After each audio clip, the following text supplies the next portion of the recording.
आबासाहेब लिहावे तर काय लिहावे. आम्ही कवी आहोत, लेखक आहोत, परंतु आज शब्दच सापडत नाहीत. तरी मोहिमेवर निघून जावे तसे गेले आहे. तरीही आमचा हा बापुडा प्रयत्न. आबासाहेब, आपल्या भेटीची खूप खूप आस लागून राहिली आहे. आपण दक्षिण मोहिमेवर गेल्यानंतर आपल्या प्रत्येक शब्दाशी आम्ही प्रामाणिक राहिलो आहोत. आपल्या तत्वासाठी, आपल्या सत्वासाठी जणू आम्ही आमच्या आयुष्याचा होमच केला आहे. त्यासाठी भूषण कमी आणि दूषणेच जास्त झेलावी लागली. परंतु आम्ही ती सहन केली आनंदाने. आबासाहेब, एक पर्व संपल्यासारखे वाटते आहे.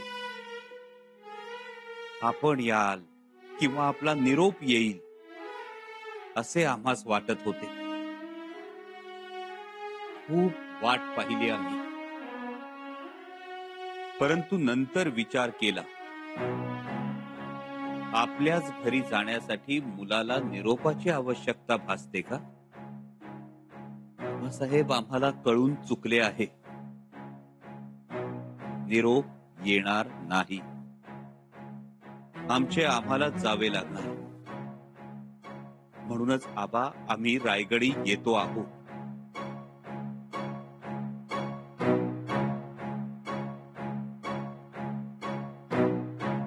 आम्ही रायगडी येतो आहोत. आता आम्हाला काहीही नको. कौतुक नको, शाबासकी नको. फक्त आपल्या पायाजवळ बसायचं आहे. आबासाहेब, आता आपण निरोप पाठवा किंवा पाठवू नका. शंभूराजे लवकरात लवकर रायगडासाठी रवाना होणार. शंभूराजे लवकरात लवकर रायगडासाठी रवाना होणार. कविराज जी. वाऱ्याच्या वेगानं धावणारा स्वार पाठवा. हा खलिता लवकरात लवकर रायगडी पोहोचला पाहिजे. बिलकुल युवराज. आणि युवराज, हा खलिता महाराजांच्याच हाती पडावा अशा सूचना देतो. वा कविराज, हे महत्वाचं. हे आमच्या ध्यानात काही येत नाही.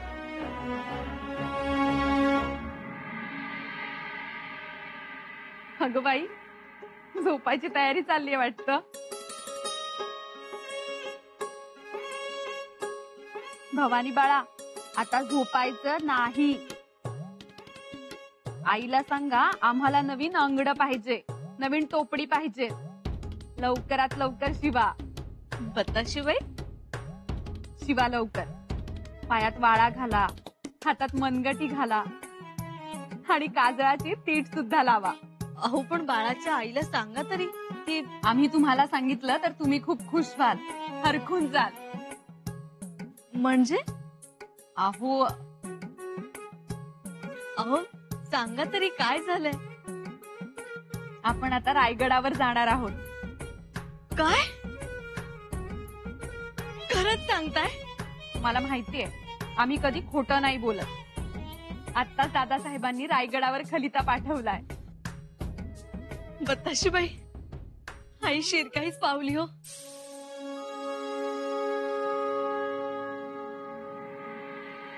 युवराज, रायगडावर केव्हा निघायचं? लवकरच, कदाचित उद्या सुद्धा. उद्या? ठीक आहे. पण कविराज, जी. त्यापूर्वी इथला पसारा आवरायला हवा.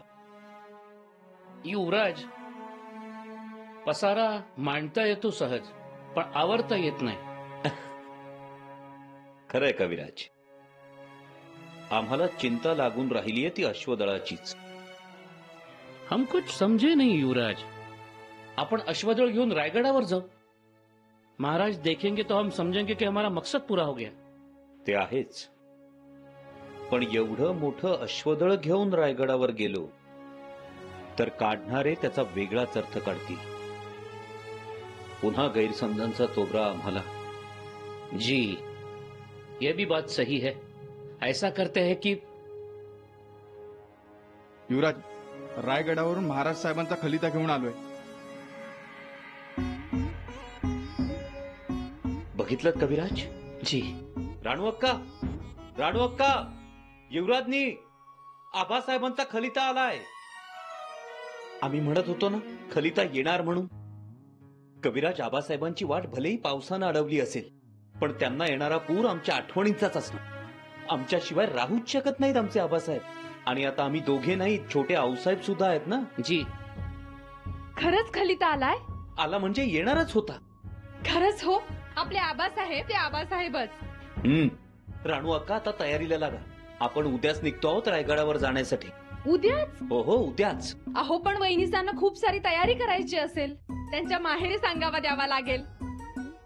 आणि भवानीबाई, त्यांची तयारी आहेच की. खूप खूप कामं आहेत.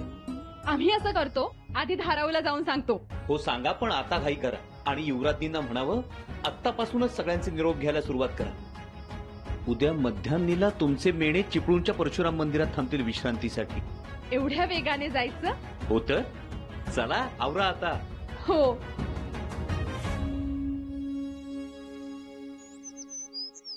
पंत,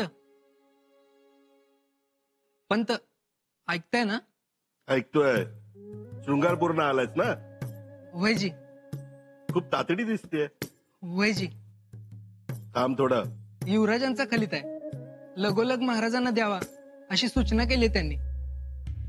सगळं कबूल, पण महाराज आहेत का मोकळे? हा? अरे आत मसलत चालू आहे. बैरजी नाईक आलेत. आता कसं जायचं तूच सांग. जरा लईच तातडी होती. आल्या पावली निरोप घेऊन जायचं होतं. आता युवराजांचं सोडा, पण इथे येणाऱ्या प्रत्येकाला तातडी ही असतेच. असा कोणीही टिकोजीराव नाही की त्याला घाईही नाही. आत्ता लगोलग तातडी, महातातडी, घाई एखादा आहे का निसूरपणा? नाही. अहो, युवराजांचा खलित आहे. हे तू 10 वेळा सांगून झालं, आणि मीही तुला 10 वेळा सांगितलं की महाराज गडबडीत आहेत. तरी बघतो, देतो खलिता. तू बाहेर थांब, मी खलिता देऊन आलो. जी.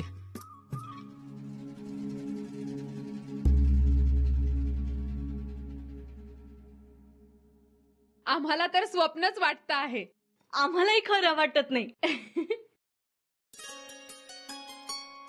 वाचा कविराज. जी. वाचा महाराजांचा खलिता. वाचा काय म्हणतायत आमचे आबासाहेब आमच्या विषयी ते.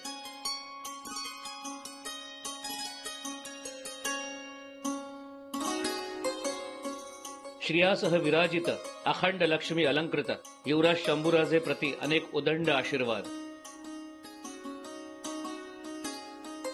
उपरी विशेष, काही ना काही कारणास्तव आपली भेट होऊ शकली नाही. आपण रायगडी यावे असे आम्हाला खूप वाटते, पण त्या अगोदर आपण शृंगारपुराहून उठून सज्जनगडावर जावे. तिथेच तुम्हाला पुढचा योग्य मार्ग सापडेल.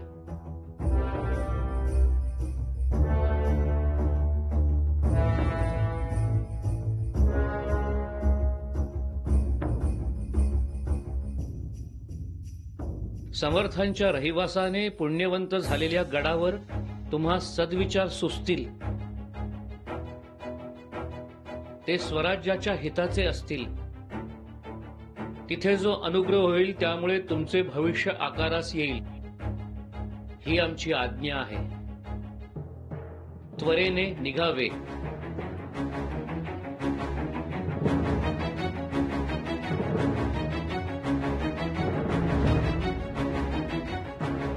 आबासाहेब, नाही, हा खलिता खोटा आहे.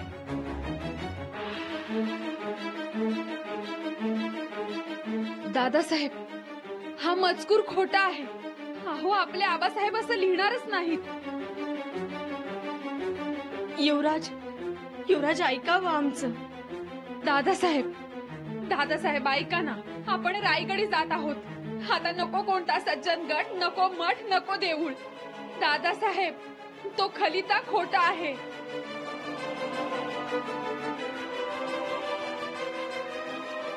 जी युवराज, हमें भी ऐसा लगता है कि हाँ खलीता मतलब एक पहेली है. हा महाराज साहेब असं लिहिणार नाहीत.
आपण दक्षिण मोहिमेवर गेल्यानंतर आपल्या प्रत्येक शब्दाशी आम्ही प्रामाणिक राहिलो आहोत.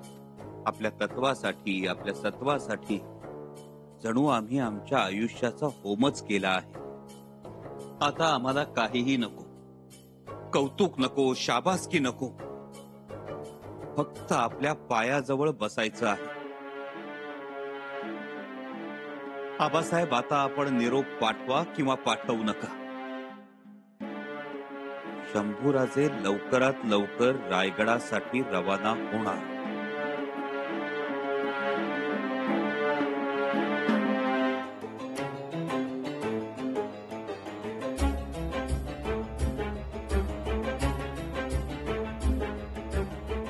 एकांत.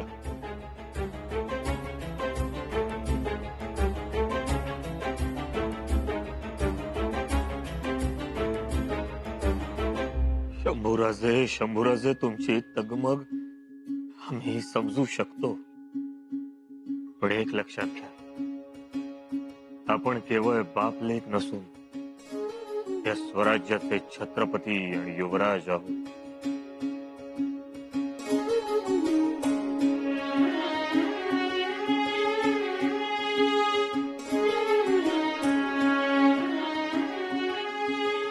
सर्वसाधारण कुटुंबांपेक्षा आपलं कुटुंब वेगळं आहे, मोठं आहे. आपल्या या कुटुंबाला शत्रूंपासून धोका आहे. हे कुटुंब वाचवण्यासाठी, आपलं स्वराज्य राखण्यासाठी आपल्याला अनेक दिव्यातून जावं लागणार आहे. आम्हाला ठाऊक आहे शंभूबाया, तुम्ही याआधी अनेक दिव्यातून गेलेला आहात. आम्हाला ठाऊक आहे खूप सोसलंय तुम्ही, पण आणखीन थोडी कळ काढा. शंभूबाया, तुम्ही समजदार आहात. आमच्याही समोरचा पेच लक्षात घ्या. साखऱ्या वाटा, ढोल वाजवा, गुढ्या उभारा. आमच्या शिरपेचा आणखी एक अपमानाचा तुरा खोवला गेलाय. वाटा, साखऱ्या वाटा. युवराज, कविराज, तुम्ही थांबलात काय? आदेश समजा हवं तर. आनंद नाही झाला तुम्हाला? युवराज, पहिले आप शांत हो जाइए. अहो, आमची पावलं रायगडाची वाट चालण्यासाठी आसुसलेली होती. आम्हाला रस्ता दाखवलाय सज्जनगडाचा. दादासाहेब, शांत व्हा आधी. हा शांत हो?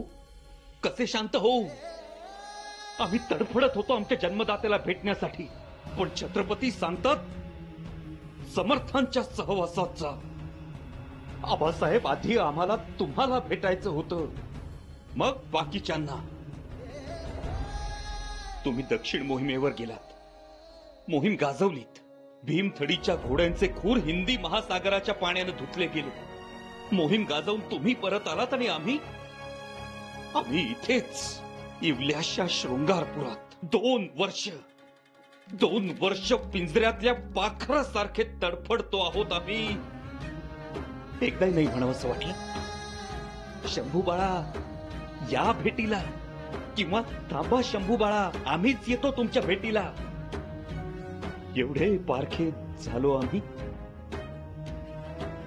काय अपेक्षा केली होती आम्ही? मुलानं बापाकडून धरावी तेवढीच अपेक्षा धरली होती ना. एक प्रेमाची मिठी, पाठीवरून फिरणारा मायेचा हात आणि कौतुकाचे 2 शब्द. शाबास लेकरा, एवढंच मागत होतो ना आम्ही. पण युवराज, नाही असो. आजवर आम्ही जे जे केलं सगळ्याची माती झाली. युवराज, युवराज अहो शांत व्हा ना. माती झाली. युवराज, कलेजा पेटलाय आमचा. चटके, आबासाहेबांच्या आदेशाचे चटके, आबासाहेबांनी आम्हाला डावलल्याचे चटके, आमच्या अपमानाचे चटके. जाळ होतोय सर्वांगाचा. युवराज, लहानपणी आम्ही निखारा हातात धरायचो, आता अख्खं अंगच निखारा झालंय आमचं. असं काय बोलताय युवराज अहो? दादासाहेब, ऐका ना आमचं. तुम्ही शहाणं माणूस आहात की नाही आमचं? मग असं नका करू. शहाणे नाही आम्ही, मुळीच शहाणे नाही आम्ही. जर शहाणे असतो तर अशी वेड्यासारखी वाट बघत राहिलो असतो का? जर शहाणे असतो तर अशी मूर्खासारखी उपेक्षा सहन करत राहिलो असतो का? युवराज, माफी असावी, पण या सगळ्या मागे महाराजांचा काही हेतू, उद्देश, काहीतरी इशारा तर नसेल? हो आणि तुम्ही बघा ना, आपल्याला जायला कुठं सांगितलं? सज्जनगडावर. मान्य अक्कासाहेब, सगळं मान्य आम्हाला. आबासाहेब म्हणाले असते ना तर कुठेही गेलो असतो आम्ही. पण आबासाहेबांनी एकदा आम्हाला भेटायला नको होतं का? भेटतील, कदाचित सज्जनगडावर भेटतील. नाही भरोसा राहिला आमचा. आता मुळीच भरोसा राहिलेला नाही आम्हाला. आमचे आबासाहेब टाळतायत आम्हाला, नाही, दूर लोटतायत. आणि तो मोगल सरदार दिलेर खान मात्र आम्हाला खलिते पाठवतोय. आमच्या मैत्रीसाठी वेडावलेला आहे तो. इथे आम्हाला खलिते येतात, आमच्यावर आरोप करणारे, आमची बदनामी करणारे खलिते असे भिरकावले जातात आमच्या अंगावर. आणि तो दिलेर खान मात्र मजकूर लिहितो, भेटीसाठी आसुसलो आहोत. तरी आम्ही दुर्लक्ष करतो सगळ्याकडे. हो दादा. काय पडतं पदरी? अपमान, अवहेलना. तरी आम्ही नेटानं रायगडाचे दरवाजे ठोठावत राहतो. पण पावलावर अपमानच केला जातो. प्रत्येक बाबतीत खोट काढली जाते. युवराज, चला आराम करा आता. आराम? चला. आराम नाही आता. आला आदेश, घेऊन पळायचं. आधी रायगडावरून शृंगारपुराहून सज्जनगड, आणि आता कदाचित दुर्जनगड. मोगलांचा दुर्जनगड कदाचित तेही असेल आमच्या नशिबात. आता कसलाही विचार करू नका. चला. विचार करूच शकत नाही आम्ही. विचार करूच शकत नाही आम्ही. बुद्धीच पांगळी झाली आमची. युवराज, लाख हाक मारा युवराज, नाही प्रतिसाद द्यावासा वाटत. आधी आम्ही राजपुत्र होतो, राज्याभिषेकाच्या वेळी युवराज झालो, आणि युवराजांचे थेट सुभेदार, शृंगारपूरचे सुभेदार. आणि आता सुभेदारी सुद्धा केली. आता सजा आहे आम्हाला, सजा. दादासाहेब, सजा असती तर सज्जनगडास जा असं म्हणालेच नसते. पण रायगडावर या असंही म्हटलेलं नाही ना. युवराज, देखिए, आप ये सारी बातें छोड़ दीजिए. सोडणारच आहोत.